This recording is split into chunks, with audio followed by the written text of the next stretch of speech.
Ignition sequence start.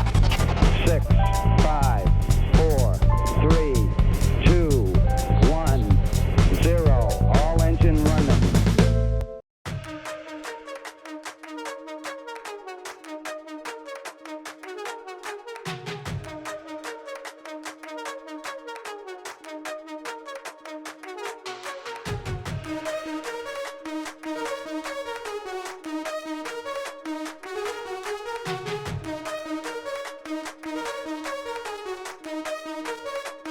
Sa grupo, I tried to be this tinatawag nilang night wizard kung tawagin.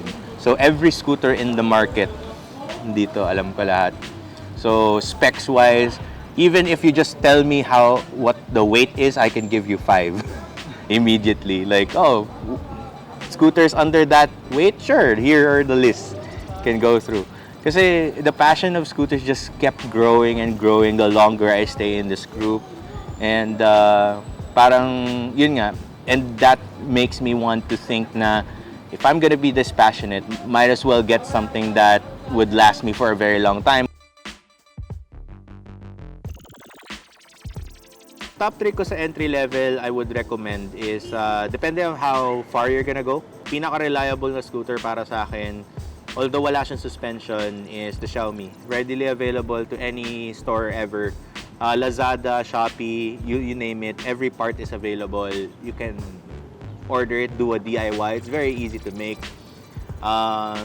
Multiple ways to actually fix it. You want to go tubeless, you want to go pneumatic, you want to go rubberized. Lahat nasa Xiaomi na. The only bad thing about Xiaomi is with the road conditions sa Pilipinas, it's really not parang comfortable riding. But if you want a reliable scooter, nandun ako. Second is yung Alpha Ronin. It has like the feel of an entry-level scooter, but almost like premium-wise kasi you have the speed. Nasa 35 kilometers per hour siya with an 18-kilogram body, so it's kind of light naman din on the feet. The suspension is there, mararamdaman mo siya unlike any other scooters out there.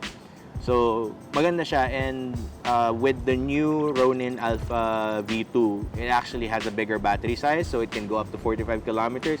Sobrang sulit niya. So, I would recommend that. And the last entry-level scooter, actually there's 2 that I can mention, is yun nga, yung Mega Wheels. Due to the fact na meron siyang container na pwede mong extend yung battery range to technically outlast mid-tiers.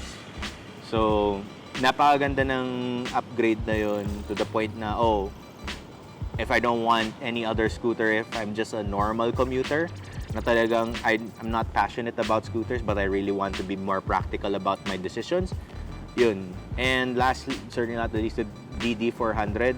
DD400 is kind of like very well-rounded. It has 10-inch tires, very good suspension, has a decent range, decent speed. Parang para sa akin, if you're really wanting to have a commuter scooter that is really cheap, doon na ako sa DD400. Kasi comparing Ronin and DD400, DD400 has dual suspension front and dual suspension back, unlike Ronin has single suspension front and dual suspension back. Ang difference lang nila would be yung weight. Mas mabigat si DD400 laban sa Ronin. So if you want a lighter scooter with the same specs as the DD400, go for Ronin. But if you want to have a better comfortable feel, go for the DD400. For the mid-tiers naman, I only have 3 in mind then. I would best recommend the VX2400 or as the Booster Night 21. Actually, marami siyang iterations. But the most common niya is the Night Scoot Booster 21 and the Plido S12.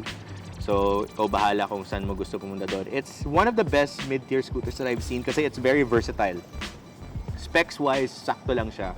55 kilometers per hour, decent range of 60 kilometers, weight 28 kilograms, very light for a dual hub. Most dual hubs kasi ranging from 31 to 35 kilograms and as far as 40. So, parang ang gaan niya na. The flexibility of the scooter then is very good kasi the deck size is decent enough to fit a very big battery. So kapag nasira battery mo, you can change it to a bigger one.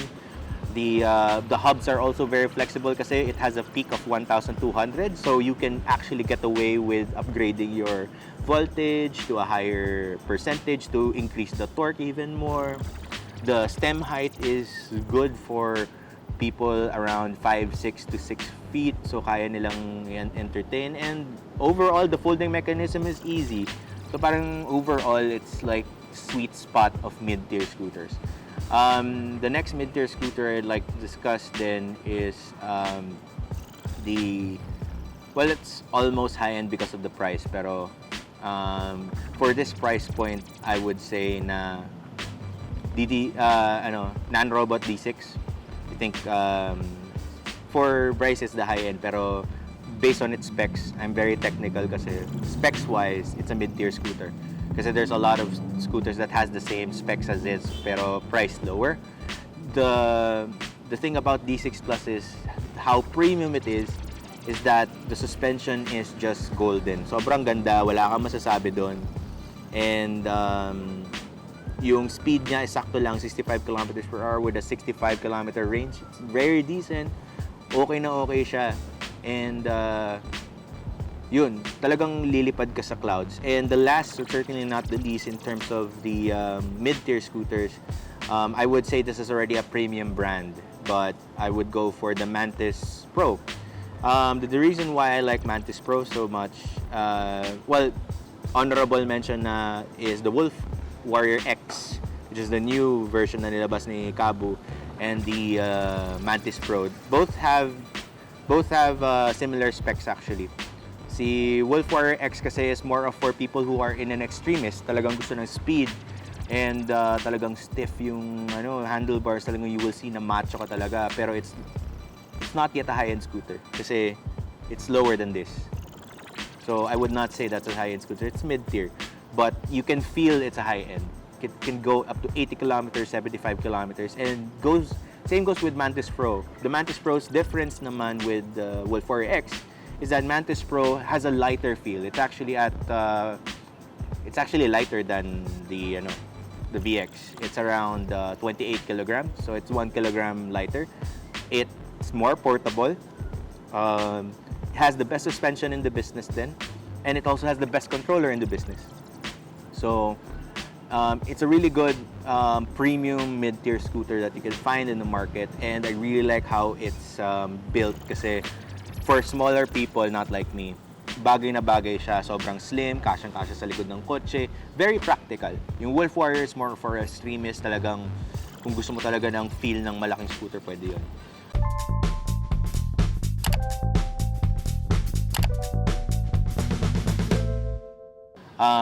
Now, let's go for the high tiers. The high tiers, I would say Wolf Warrior Plus. Again, it's like the Wolf Warrior X, but this one is the beefier one. Talagang SUV type. Napakaganda. Well-rounded scooter, has the best controller in the business as well, and has one of the fastest motors. Can go up to 85 to 90 kilometers per hour. Can go up to ranges of 100 kilometers to 80 kilometers in distance, depending how you use it. So napakaganda niya. Next high-end scooter will be, I don't want to sound biased, pero ito. Kasi this is Titan 11 Go Board. It has the best suspension din in the business for a high-end scooter. It has air suspension front and back. It's not the fastest. It can go only up to 80 kilometers per hour, distance of 100 to 90 kilometers in distance. So it's decent. It's not for like fast pace. It's more of for people who likes comfort. So kung gusto mo ng comfortable ride, more of a aggressive but not so, this is the scooter for you. And last but certainly not the least, in the high-end scooters will be the Mikey SGT. Now, the Mikey SGT is similar to this, but faster. It has a dual air suspension sa likod, mono air suspension sa harap, has 5,000 watt, is 42 kilograms, a little bit heavy, but it has everything you need. It has a stem that already lights up in conjunction with the stem, with the board. So it has this synergy na parang fireworks effect na napakaganda, very visible at night. It already has a built-in turn signals. So you have basically what you need. Siguro yung room for improvement lang sa unit na yun is this. It doesn't have fenders sa harap and likod. So it's very pag umuulan, hindi siya friendly talaga. So, yun yung top 3 ko. Honorable mentions, Dualtron Ultra 2 and Dualtron Storm. Those two units are very powerful, beefy, and really when it comes to raw power and very good like really good specs overall. You cannot find it in any other scooter. That's why they're expensive.